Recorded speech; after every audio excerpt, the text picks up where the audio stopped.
German Shepherd freezes with 2 pups. The man's decision to open the door will shock you. The blizzard outside was relentless.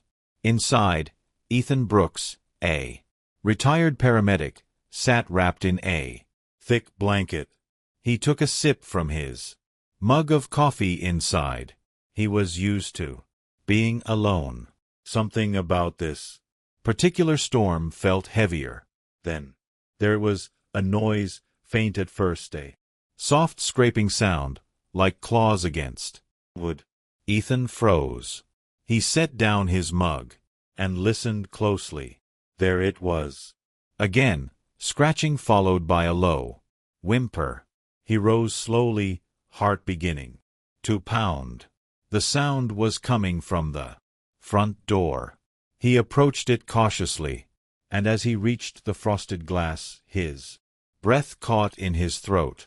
There, shivering and half buried in snow, stood a German Shepherd. Her body shook violently, her fur matted with ice, and pressed tightly against her were 2 tiny puppies barely visible under her trembling frame. Her eyes met his wide, desperate and pleading. Ethan's hand hovered over the door knob. He hesitated, letting a stray animal in during a blizzard could mean bringing danger into his home. But as her eyes locked with his, something deep inside him stirred. She wasn't just begging for shelter. She was fighting for the lives of her children. He opened the door. The dog didn't move. She stayed frozen in place, unsure. Ethan crouched and extended his hand gently. "Come on, girl," he murmured. "You'll die out there." She let out a soft, uncertain whimper. Then, nudging one puppy forward, she took a cautious step into the cabin. The smaller pup stumbled, too weak to walk. Without hesitation, the mother gently picked it up by the scruff of its neck and carried it inside, the second following behind. Once they were all in, Ethan shut the door, sealing out the storm. The temperature shift made the dog shiver even more. He grabbed an old quilt from the couch and draped it over them. The mother flinched at first, but realizing he meant no harm, she settled down near the fireplace curling around her babies. Ethan knelt beside them. The pups were tiny, so small he could see their little chest, rising and falling with difficulty. He reached out to touch one, but the mother gave a low warning growl. Not threatening, just protective. "All right," he whispered, raising his hands. "In peace. You're doing a good job, Mama. You've been through hell." He moved to the kitchen and filled a bowl with warm water, setting it down near her. She eyed him cautiously, then began to drink. Her pups stirred and nestled closer. Where had she come from? How had she ended up out there alone in a snowstorm with newborn pups? Her ribs were showing. She was exhausted, but she had made it this far, carrying life through the storm. Ethan knew he wasn't ready for this. He hadn't had a dog since his wife passed. His life had become quiet, too quiet. But now, looking at this little family clinging to survival, he knew one thing. He couldn't turn them away. "You're a fighter," he said softly. "Just like me." Ethan sat in his recliner watching the fire. He had no idea what tomorrow would bring, but he had made a silent promise to them. They were safe now. Morning came softly. Ethan stirred immediately, glancing toward the fireplace. The dog was still curled around her pups. One of them shifted and squeaked, a tiny yawn escaping its mouth. "Good morning, girl." Ethan said quietly. He stretched and went to the kitchen, warming up some leftover chicken soup. It wasn't ideal, but it would do. She sniffed the air cautiously as he placed the bowl near her. After a few moments, she began to eat. Ethan watched from a distance. You carried them through that storm, he said softly. You deserve a medal. Later that morning, he assessed her condition. The mother was severely underweight and the pups, though fragile, were trying to nurse. Their tiny tails wiggled, giving Ethan a flicker of hope. He picked up the phone and called the nearest vet. Hi, this is Ethan Brooks. I've got a shepherd and 2 pups here.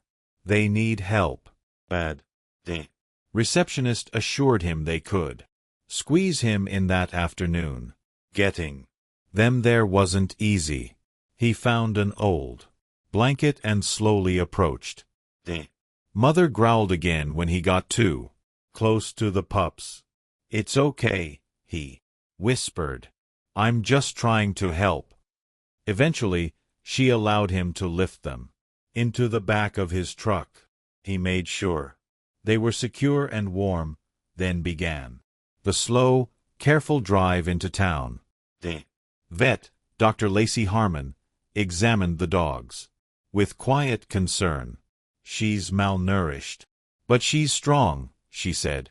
Those pups wouldn't have made it without her. It's going to take time, but she'll pull through. Ethan shook his head. She just showed up at my door. If I hadn't opened it, Dr. Harmon smiled. She picked the right or back home, the mother dog seemed more at ease. The pups, now fed and treated, wriggled sleepily beside her. For the first time, she let Ethan stroke her head. You're safe now, he said quietly. You're home. In the days that followed, a new rhythm formed. Ethan named the mother dog Mira and the pups Cole and Blizzard. Mira began to regain her strength. Ethan found himself smiling again. One evening, as snow flurries danced outside, he sat on the floor with Mira resting beside him. Cole and Blizzard tumbled playfully over each other. Mira looked at Ethan, and for the first time leaned into his touch. You're something else, you know. That, he said softly. You brought life back into this place. One morning, he took them outside. The snow had finally begun to melt, revealing patches of frozen earth. Mira stepped out, cautiously, sniffing the air. Her pups followed behind, wobbling with excitement. But suddenly, Mira froze. Her body tensed, ears erect, eyes locked on the Treant. What is it? Ethan asked, following her gaze. He saw nothing, but Mira growled a deep, warning sound. Ethan gathered the pups and led her back inside, locking the door behind them. That night, Mira stayed alert, pacing by the window. Ethan couldn't shake the feeling that something or someone had been out there. Ethan sat by the window, stroking Mira's fur as the pup slept nearby. Then he saw it, a figure standing at the edge of the woods. Mara, he whispered. She looked up, then growled. A deep primal sound. Ethan called the sheriff's office. There's someone watching my cabin, he said. Deputy Sandra Hayes arrived within the hour. She combed the woods with her flashlight, then returned. Whoever it was is gone, she said. But there are tracks and a rope tied to a tree, old, but recently used. Ethan's stomach twisted. Someone had been camping out there, watching them. The next morning, as Ethan poured coffee, Mira suddenly lunged to the door, growling again. He looked out and froze. The figure had returned closer this time. Ethan grabbed his rifle and stepped outside. "This is private property," he shouted. The man stepped forward. He was in his 40s, wearing a tattered coat. A rope hung in one hand. "That's my dog," the man said, voice calm but cold.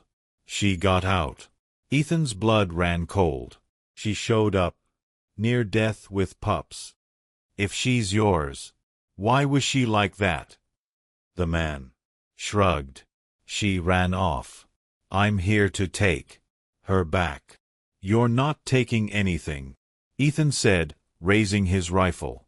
"She's not yours anymore." Mira appeared in the doorway, snarling. The man's face flickered with fear. "She's dangerous," he said. "You don't know what she's capable of." "I know she's capable of love and loyalty," Ethan snapped. "Now, get off my land." The man backed away, disappearing into the woods. That night, Ethan sat beside Mira, one hand resting gently on her back. "He's gone," he whispered. "You protected them, protected all of us." For the first time, Mira relaxed completely, curling around her pups with a sigh. Ethan watched the fire flicker. She had found him in her darkest hour, and he had found something, too. Family, purpose, and hope. Together they had faced fear and fought back.